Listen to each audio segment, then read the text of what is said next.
Good morning મિત્રો. સહસંબંધાંક સુરેખ સહસંબંધ પ્રકરણની આગળની થિયરી આજે આપણે આગળ વધારશું. ત્રીજો લેક્ચર આજે આપણો છે. તો બાકીની થિયરીમાં જોઈએ તો નેક્સ્ટ પોઈન્ટ આપણો આવે છે સહસંબંધાંકનો સંભવિત દોષ, જેને ઇંગ્લિશમાં આપણે પ્રોબેબલ એરર કહીએ છીએ. પ્રોબેબલ એરર એટલે કે સહસંબંધાંકનો સંભવિત દોષ, જેને ઇંગ્લિશમાં શોર્ટમાં આપણે પીઈ થી દર્શાવીશું. એનું સૂત્ર છે પીઈ બરાબર એટલે કે સંભવિત દોષ બરાબર 0.6745 into 1 minus r square divided by root of n, જ્યાં એન બરાબર નંબર ઓફ જેટલા ઓબ્ઝર્વેશન લીધા હોય તે, આર એટલે સહસંબંધાંક છે. પણ પહેલા આપણે જોઈએ કે સહસંબંધાંકનો સંભવિત દોષ એટલે શું.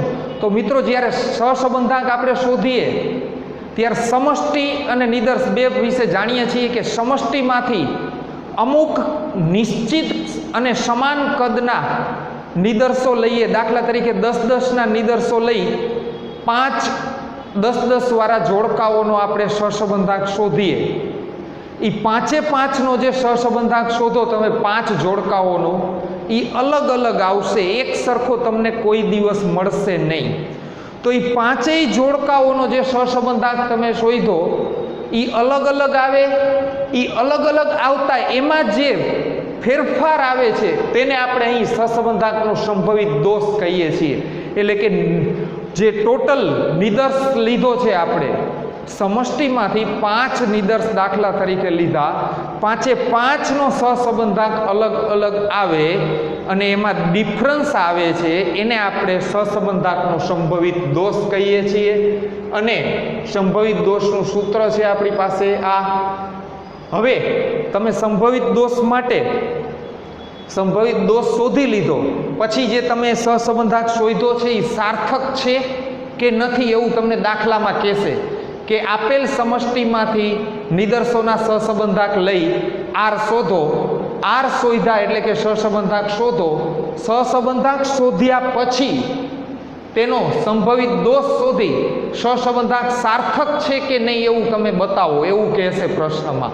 તો મિત્રો, સંભવિત દોષ પહેલા આર શોધી લ્યો, આર પછી સંભવિત દોષ શોધી લ્યો. સંભવિત દોષ શોધ્યા પછી જો સંભવિત દોષ એટલે કે પ્રોબેબલ એરર પીઈ ગુણ્યા 6 કરતા જે રકમ તમને મળે અને આર મળે, તો આ સૂત્ર પ્રમાણે, આ પ્રમાણ પ્રમાણે r is greater than 6 into PE મળે તો બે યાદચ્છિક ચલો વચ્ચે સહસંબંધક સાર્થક છે. અને r is less than 6 PE મળે તો બે યાદચ્છિક ચલો વચ્ચે સહસંબંધક અસાર્થક છે. શુદ્ધ ભાષામાં બુક વગર સમજાવીએ, બુકની ભાષામાં ન જતા, તો તમને એક જ કહું કે તમે જે સંભવિત દોષ શોધો એને 6 ગણો ગુણો, 6 વડે ગુણો એટલે કે 6 ગણો કરો, અને જો એ આર કરતા નાનો આવે તો સહસંબંધાંક સાર્થક છે, અને આર કરતા મોટો આવે તો સહસંબંધાંક અસાર્થક છે. આટલું સમજાઈ ગયું હશે. હવે આપણે જઈએ છીએ સહસંબંધાંકનો પ્રમાણિત દોષ. તો આ આપણે જોયું કે સંભવિત દોષ. હવે પ્રમાણિત દોષ જોઈએ છે. પ્રમાણિત દોષને ઇંગ્લિશમાં આપણે સ્ટાન્ડર્ડ એરર કહીશું. એ જ રીતે સ્ટાન્ડર્ડ એરર એટલે પ્રમાણિત દોષ એટલે કેટલો દોષ હોવો જોઈએ એ આપણે જોઈએ છીએ. તો એસી બરાબર 1 minus r square upon root n. હવે એ શોધતા સ્ટાન્ડર્ડ એરર તમે શોધી લીધી. એરર કેટલી આવે છે? તો સ્ટાન્ડર્ડ એરર છે એને 2 થી ગુણો, અને જો આર છે એ તમારો 2 ઇન્ટુ એસી થી મોટો હોય તો સમષ્ટિમાં સહસંબંધાંક છે એ સાર્થક છે. જો આર ગુણ્યા 2ac હોય, R is less than 2ac હોય તો સમષ્ટિમાં અસાર્થક સહસંબંધ છે. એટલે કે સૌ પ્રથમ હું ક્લિયર કરી દઉં કે સહસંબંધાંકનો પ્રમાણિત દોષ તમે શોધો, એ પ્રમાણિત દોષને 2 વડે ગુણતા જો 2 ગુણ્યા પ્રમાણિત દોષ છે એ સહસંબંધાંક કરતા મોટો હોય તો સમષ્ટિનો સહસંબંધ છે એ અસાર્થક છે. અને જો આર એટલે કે સુરેખ સહસંબંધાંક શોધ્યો છે તે 2 ગુણ્યા એસી કરતા આર ઇઝ ગ્રેટર ધેન એટલે કે 2 ગુણ્યા એસી થી મોટો હોય તો સમષ્ટિમાં સાર્થક સહસંબંધ છે એવું કહી શકાય. ત્યાર પછીનો મુદ્દો આવે છે સમષ્ટિ સહસંબંધાંક, અને ડેલ્ટા કહેવાય, ગ્રીક લેટર સ્મોલ ડેલ્ટા ની સીમાઓ. તમે કહેશો કે અમે 8, 9, 10માં ભણ્યા એમાં ઓલો ડેલ્ટા કહેતા. એ ડેલ્ટા એટલે કેપિટલ ABCD નો કેપિટલ ડેલ્ટા કહેવાય. આ સ્મોલ ડેલ્ટા એની તમને ઘણીવાર એમ કહેશે કે સહસંબંધાંકમાં સંભવિત દોષ શોધી સમષ્ટિ સહસંબંધાંકની સીમાઓ શોધીને બતાવો. તો સીમા એટલે નીચલી સીમા બરાબર R માઇનસ પ્રોબેબલ એરર, ઉપલી સીમા એટલે R પ્લસ પ્રોબેબલ એરર. અહીંયા આપણું સમષ્ટિ સહસંબંધાંકની સીમાઓના બે સૂત્ર આપ્યા છે. ત્યાર પછીનો મુદ્દો આપણો થિયરીનો આવે છે સહસંબંધાંકના ઉપયોગો. તો મિત્રો સહસંબંધાંકનો ઉપયોગ દિવસે દિવસે આપણા આંકડાશાસ્ત્રીય પ્રમાણે વધતો જાય છે. દાખલા તરીકે અર્થશાસ્ત્રમાં જોઈએ તો માંગ અને પુરવઠાનું પ્રમાણ શોધવા માટે સહસંબંધાંકનો ઉપયોગ થાય છે. ત્યાર પછી ખેતીવાડી વિભાગમાં વરસાદ અને પાકનું પ્રમાણ શોધવા માટે પણ ઉપયોગી થાય છે. જે મેં અગાઉ કહેલું એમ મોરબીનો જ દાખલો લઈએ આપણે, તો મોરબીમાંથી દાખલામાં તમને સમજાવું તો અહીંયા અજંતા ક્લોક છે દાખલા તરીકે. તો અજંતા ક્લોક છે ઘડિયાળનું પ્રોડક્શન કરે છે. તો આપણે અંદાજ લેશું કે સહસંબંધાંક એટલે કે માંગ અને સ્ટોક કેવી રીતે કરવો. અજંતા ક્લોક છે એ મોટે પાયે પ્રોડક્શન કરે છે. તો એ કેવી રીતે પ્રોડક્શન કરવું, કયા મહિનામાં પ્રોડક્શન ઘડિયાળનું વધારે કરવું એ જોશે. દાખલા તરીકે હું તમને એક જ કહું, આપણે અહીંયા દિવાળીનો તહેવાર છે. સાઉથમાં એટલે કે કેરળ અને દક્ષિણ ભારતમાં પોંગલ ને એ બધા તહેવાર ઉજવાય છે. કલકત્તા સાઈડ દુર્ગા પૂજા ઉજવાય છે. આપણે અહીંયા સિસ્ટમ નથી દિવાળી ઉપર, પણ દાખલા તરીકે કલકત્તા છે તો દિવાળી ઉપર શું સિસ્ટમ છે અહીંયા કે દુર્ગા પૂજામાં એકબીજાના ઘરે જાય અને એકબીજાને ગિફ્ટ આપે. ગિફ્ટમાં એ લોકો ઘડિયાળ પણ આપે છે દાખલા તરીકે. તો નવરાત્રિ આવશે ત્યારે દાખલા તરીકે અજંતા ક્લોક જે કલકત્તા એટલે કે સાઉથ બંગાળ છે ત્યાં જે મોડલ ચાલતા હોય એનું પ્રોડક્શન લેવું હોય તો ક્યારે લેશે? તો કે નવરાત્રિના પહેલાં આગલા મહિનામાં ફૂલ પ્રોડક્શન લઈને એ સાઉથ ત્યાં વેસ્ટ બંગાળમાં ડિસ્પેચ કરી દેશે. શું કામ? કે નવરાત્રિ ઉપર એનું વેચાણ વધારે થાય એટલા માટે. દાખલા તરીકે એ અત્યારે બનાવીને રાખી દઈએ, જે વેસ્ટ બંગાળમાં વેચાય છે, સાઉથ બંગાળ નહીં પણ વેસ્ટ બંગાળમાં જે મોડલ વધારે વપરાતા હોય એ અત્યારે બનાવીને રાખી દઈએ તો એને શું ફાયદો થાય? ન થાય. તો આ રીતે મોટા મોટા યુનિટમાં ક્યારે કયું મોડલ બનાવવું, શેનું પ્રોડક્શન લેવું એ નક્કી કરવા માટે પણ આ સહસંબંધાંકનો ઉપયોગ થાય છે. દાખલા તરીકે આપણી પાસે અહીંયા છત્રીની કંપની નથી, પણ બારે જે છત્રી અમરેલાની મોટી કંપનીઓ છે એ શું કરશે? એ જ્યારે જૂનમાં વરસાદની સિઝન ચાલુ થાય ત્યારે એપ્રિલ અને મેમાં ફૂલ પ્રોડક્શન લઈ જૂનમાં એના સ્ટોકિસ્ટોને ડિસ્પેચ કરશે. દાખલા તરીકે એ શિયાળામાં છત્રી અમરેલા બનાવીને રાખી દઈએ તો વેચાય, એનો કંઈ અર્થ નથી. એટલે મોટા મોટા યુનિટમાં સહસંબંધાંકનો ઉપયોગ વધતો જાય છે. તો મિત્રો આ થયા સહસંબંધાંકના જુદા જુદા ઉપયોગો. આ સિવાય તમને પૂછે કે સહસંબંધાંકના ઉપયોગ શું, તો તમે તમારી રીતે 2-4 ઉપયોગ લખી શકો છો. એવું નથી કે બુકમાં આપ્યા હોય એ જ લખવા. આપણે કેમ મોરબીનો અજંતા ક્લોકનો દાખલો લીધો એમ દરેક દાખલા લઈ શકાય. ટાઇલ્સ યુનિટ છે તો ક્યારે પ્રોડક્શન, વરસાદ હોય ત્યારે બાંધકામ ચાલુ હોય તો એ પ્રમાણે એ મોડલ બનાવશે ટાઇલ્સનું અને ડિસ્પેચ કરશે. ત્યાર પછી છેલ્લો મુદ્દો આપણો થિયરીનો આવે છે મિત્રો, સ્પિયરમેનના કાલ સહસંબંધાંકની રીત અને કાર્લ પિયર્સનના સહસંબંધાંકની રીત વચ્ચેનો તફાવત આપો. તો મિત્રો આપણે જ્યારે સ્પિયરમેન અને કાર્લ પિયર્સનની રીત વિશે થોડું સમજ્યા ત્યારે જોયું હતું કે સ્પિયરમેન નામના આંકડાશાસ્ત્રીએ આપેલી રીતને સ્પિયરમેનના સહસંબંધાંકની રીત કહે છે. આ પહેલો મુદ્દો. બીજો મુદ્દો પહેલો મુદ્દો કાર્લ પિયર્સનમાં લખવાનો. કાર્લ પિયર્સન નામના આંકડાશાસ્ત્રીએ આપેલી રીતને કાર્લ પિયર્સનના સહસંબંધાંકની રીત કહેવામાં આવે છે. બીજો મુદ્દો લખવાનો, તમે જોયું છે આપણે સૂત્રો જોશું હજી આગળ, એ પ્રમાણે કાર્લ પિયર્સનમાં ઢગલાબંધ સૂત્રો છે, સ્પિયરમેનમાં 2 જ સૂત્રો છે. તો લખવાનું કે સ્પિયરમેનની રીતમાં ઓછા સૂત્રો હોવાથી ઓછા ગણિતિક જ્ઞાનની અને ઓછી ગણતરીની જરૂર પડે છે. કાર્લ પિયર્સનમાં વધારે પ્રમાણમાં સૂત્રો હોવાથી વધારે ગણિતિક જ્ઞાનની અને વધારે ગણિતની જરૂર પડે છે. ત્રીજો મુદ્દો લખવાનો કે જ્યારે ક્રમાંક સહસંબંધાંક ક્રમ આપેલા હોય ત્યારે સ્પીયરમેનની રીત જ ઉપયોગી થાય છે. કાર્લ પિયર્સનમાં લખવાનું કે ક્રમ આપેલા હોય, ક્રમાંકની રીતે શોધવાનું કહેલું હોય ત્યારે કાર્લ પિયર્સનની રીતનો ઉપયોગ થઈ શકતો નથી. ચોથો મુદ્દો લખવાનો કે સ્પીયરમેનની રીત છે એ પ્રમાણમાં કાર્લ પિયર્સન કરતાં ઓછી વિશ્વસનીય છે. કાર્લ પિયર્સનમાં લખવાનું કે કાર્લ પિયર્સનની રીત છે એ સ્પીયરમેન કરતાં વધારે વિશ્વસનીય છે. બસ આટલા મુદ્દા લખવાના. બાકી જે પ્રમાણે બુકમાં છે એ વાંચજો. થિયરીમાં ન સમજાય એ ગમે ત્યારે મને પૂછી શકો છો. નેક્સ્ટ લેક્ચરમાં આપણે આગળ વધશું. અહીંયા આજનો લેક્ચર આપણે પૂરો કરી છીએ. થેન્ક યુ મિત્રો, આભાર. ચાલો મિત્રો, હવે આપણે આગળ સમજશું સહસંબંધાંક, સુરેખ સહસંબંધ ચેપ્ટરમાં અગત્યના સૂત્રો. તમે કહેશો મિત્રો કે સૂત્રોમાં શું સમજવાનું હોય, પણ હું એવું માનું છું સૂત્રોમાં તમે થોડુંક ધ્યાન આપો ને તો દાખલા તમે 50% તમારી જાતે કરી નાખો. એટલે મારો આગ્રહ એવો હોય છે કે દરેક ચેપ્ટરમાં સૂત્ર વિદ્યાર્થીઓને સમજાવવાના. કેમ કે સૂત્રો તો બુકમાં આપ્યા છે, તમે લખી નાખશો, પણ હું થોડુંક મારી માન્યતા પ્રમાણે જો તમે આમાં જોશો અને હું સમજાવીશ તો થોડુંક યાદ રહેશે, એટલે તમને ઉત્સાહ વધશે અને એના ઉપરથી તમે દાખલા ગણવાના ચાલુ કરશો. તો આજે આપણે સૂત્રોનો અભ્યાસ કરશું.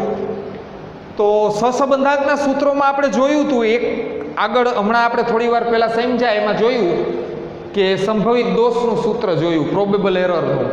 પછી સ્ટાન્ડર્ડ એરર, એસી, પ્રમાણિત દોષનું સૂત્ર જોયું. એ બે સૂત્ર ઉપરાંત મુખ્ય સૂત્રો આ છે બધા.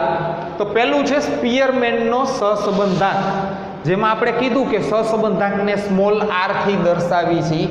તો પહેલું સૂત્ર ઇઝી છે, આર બરાબર 1 - 6 સિગ્મા ડી સ્ક્વેર અપોનમાં n in bracket n square -1 bracket પૂરો.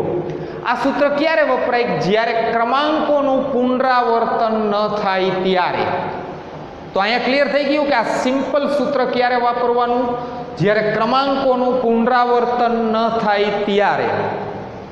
હવે તમે કહેશો કે ક્રમાંકોનું પુનરાવર્તન થાય ત્યારે શું? તો ક્રમાંકોનું જ્યારે પુનરાવર્તન થાય ત્યારે આ સૂત્ર બીજું વાપરવાનું છે, જેમાં r બરાબર 1 - 6 in bracket sigma D square plus cf upon n in bracket n square -1. ક્યારે?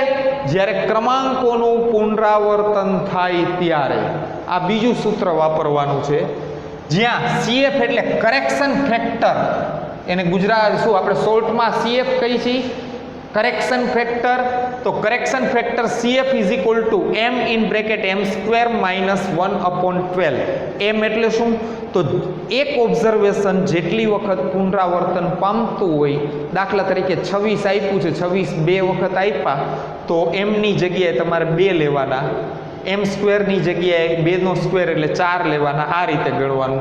ધારો કે 28મું અવલોકન 3 વખત આવ્યું તો શું કરવાનું? m ની જગ્યાએ 3 લેવાના. અને પછી CF છે એ બધાનો સરવાળો લઈ લેવાનો, એટલે તમારે CF મળી જશે. અને આ રીતે જ્યારે ક્રમાંકોનું પુનરાવર્તન થતું હોય ત્યારે સ્પીયરમેનના ક્રમાંક સહસંબંધાંકની રીત વપરાય છે. ત્યાર પછી આવે છે કાર્લ પિયર્સનનો સહસંબંધાંક. મિત્રો, અતિ આત્મવિશ્વાસમાં રહેતા નહીં, કેમ કે સૂત્રોની જ ભૂલ થાય છે. ક્યારે કયું સૂત્ર વાપરવું એટલા માટે જ આપણે આ સ્પેશિયલ વિભાગ લીધો છે કે તમે ધ્યાન આપો તો થોડુંક ઇઝી થઈ જાય. તો કાર્લ પિયર્સનના સહસંબંધાંક, હવે આપણે અગાઉ તફાવત જોયો, એમાં જોયું હતું કે કાર્લ પિયર્સનના સહસંબંધાંકમાં સૂત્રો વધારે છે. તો જો આટલા બધા સૂત્રો છે, એ ઉપરાંત આમાંથી ને આમાંથી બીજા આપણે તારણ કાઢી શકીએ એવા સૂત્રો પણ છે. તો પહેલું સૂત્ર છે કાર્લ પિયર્સનનું, r બરાબર covariance of xy upon sx into sy. ગુજરાતીમાં સિમ્પલ રીતે કહીએ તો x અને y વચ્ચેનું સહવિચરણ અપોન x નું પ્રમાણિત વિચલન ગુણ્યા y નું પ્રમાણિત વિચલન. આ સિમ્પલ ફોર્મ્યુલા. બીજી ફોર્મ્યુલા છે કાર્લ પિયર્સનની જ, r બરાબર sigma x minus x bar into y minus y bar upon root of sigma x minus x bar whole square into root of sigma y minus y bar whole square. આ ક્યારે વાપરવાની રીત? આ સૂત્ર ક્યારે વાપરવાનું? તો જ્યારે x બાર અને y બાર પૂર્ણાંકમાં આપેલા હોય, પૂર્ણાંકમાં મળતા હોય ત્યારે. એટલે એનો અર્થ શું થયો કે જ્યારે x બાર ને y બાર શુદ્ધ રીત ભાષામાં ગુજરાતીમાં યાદ રાખીએ તો જ્યારે x બાર અને y બાર પોઈન્ટમાં ન આવતા હોય ત્યારે આપણે આ સૂત્ર વાપરવાનું. હું તમને પહેલું કહીશ, એક યાદ રાખવાનું, કાર્લ પિયર્સનની રીત આપણે વાપરવાની હોય ત્યારે હંમેશા પહેલું કામ એ કરવાનું, સિગ્મા x સિગ્મા y શોધો. સિગ્મા x સિગ્મા y શોધ્યા પછી x બાર અને y બાર શોધો. x બાર ને y બાર જો પોઈન્ટમાં ન આવે તો આ સિમ્પલ મેથડ ઉપાડી લેવાની, ઇઝીમાં ઇઝી મેથડ. ત્યાર પછીનું સૂત્ર છે x અને y ની કિંમતો પ્રમાણમાં મોટી ન હોય ત્યારે. હવે તમે કહેશો મોટી કોને ગણવી? તો મિત્રો બુકમાં લખેલું નથી ક્યાંય કે મોટી રકમ આને કહેવાય, કિંમત મોટી કહેવાય, પણ મારા આટલા વર્ષોના અનુભવ પ્રમાણે તારણ કાઢીને હું તમને એમ કહું છું કે જ્યારે ઓબ્ઝર્વેશનની કિંમત 20 કરતાં અથવા 20 કરતાં નાની હોય ત્યારે તમારે આ મેથડ વાપરવાની, જેમાં r બરાબર n sigma xy minus sigma x sigma y upon root of n sigma x square minus sigma x whole square into root of n sigma y square minus sigma y whole square. આ રીત વાપરવાની. ક્યારે? જ્યારે observation 20 કરતાં નાના હોય ત્યારે. ત્યાર પછી એવું ન માનવું કે 20 કરતાં મોટો, કદાચ એક ઓબ્ઝર્વેશન 21 હોય તો પણ લઈ શકીએ છીએ, એટલે એવું જડ રીતે નહીં માની લેવાનું. આ તો આપણા અનુભવ પ્રમાણે આપણે આ ઇઝી પડે એટલા માટે કહીએ છીએ. બાકી તમે આ રીતથી શોધો કે આ રીતથી શોધો, બેયમાં જવાબ સરખો જ આવશે. ત્યાર પછી ટૂંકી રીત કહે છે. ટૂંકી રીતમાં r બરાબર n sigma uv minus sigma u sigma v upon root of n sigma u square minus sigma u whole square into root of n sigma v square minus sigma v whole square, જ્યાં u બરાબર x minus a, v બરાબર y minus b થશે, અથવા u બરાબર x minus a upon cx, v બરાબર y minus b upon cy. ત્યાર પછીની રીત છે, એટલે ખરેખર છે ને આ ટૂંકી રીત એટલે જ્યારે તમે મેં જે કીધું એ પ્રમાણે યાદ રાખજો કે જ્યારે x બાર અને y બાર પૂર્ણાંકમાં ન આવે એટલે કે અપૂર્ણાંકમાં આવે, એટલે કે x બાર અને y બાર પોઈન્ટમાં આવે ત્યારે a એટલે કે ધારેલા મધ્યકની રીત લઈ, b એટલે કે ધારેલા મધ્યકની રીત લઈ એને ડિવાઈડ કરવા પડે તો ડિવાઈડ કરી આ રીત વાપરવાની. વધારે તમને એક્સપિરિયન્સ મળશે આપણે જેમ જેમ દાખલા ગણતા જશું ત્યારે કેમ કઈ ફોર્મ્યુલા વાપરવી એનો અનુભવ મળી જશે. ત્યાર પછી જોઈએ દ્વિચલ આવૃત્તિ વિતરણની રીત. તો r બરાબર n sigma fuv minus sigma fu into sigma fv upon root of n sigma fu square minus sigma fu whole square into આ ટપકું એટલે into root of n sigma fv square minus sigma fv whole square. હવે આ કઈ રીત? તો કે દ્વિચલ આવૃત્તિની રીત. દાખલા તરીકે તમને એમ કીધું હોય કે પિતાની ઊંચાઈ અને પુત્રની ઊંચાઈ, વજન, આ રીતે દ્વિચલ માહિતી આપેલી હોય, પિતાનું વજન, પુત્રનું વજન, આવી દ્વિચલ માહિતી આપેલી હોય ત્યારે આપણે આ રીત વાપરશું. ગુજરાતીમાં એને કહીએ તો કબૂતરખાનાની રીત કહેવામાં આવે છે. ઇંગ્લિશમાં એને પિજિયન બોક્સ મેથડ કહે છે. દેખાવમાં પહેલી વાર જોશો ત્યારે તમને એમ લાગશે કે આ તો બહુ અઘરો દાખલો છે, પણ 2 દાખલા કરશું એટલે સડસડાટ તમે ગણવા માંડશો. અહીંયા આપણે આપણા સૂત્રો આગળ જે પ્રમાણિત એરર હમણાં થોડીક વાર પહેલાં સમજ્યા, અને પ્રમાણિત એરર એટલે સ્ટાન્ડર્ડ એરર, પ્રમાણિત દોષ અને સંભવિત દોષ પ્રોબેબલ એરર બંને શોધ્યા. એ સૂત્ર પણ નોંધમાં લઈ લેજો. અહીંયા આપણે સૂત્રનો વિભાગ પૂરો કરી છીએ. નેક્સ્ટ લેક્ચરથી આપણે દાખલા ચાલુ કરશું. Thank you.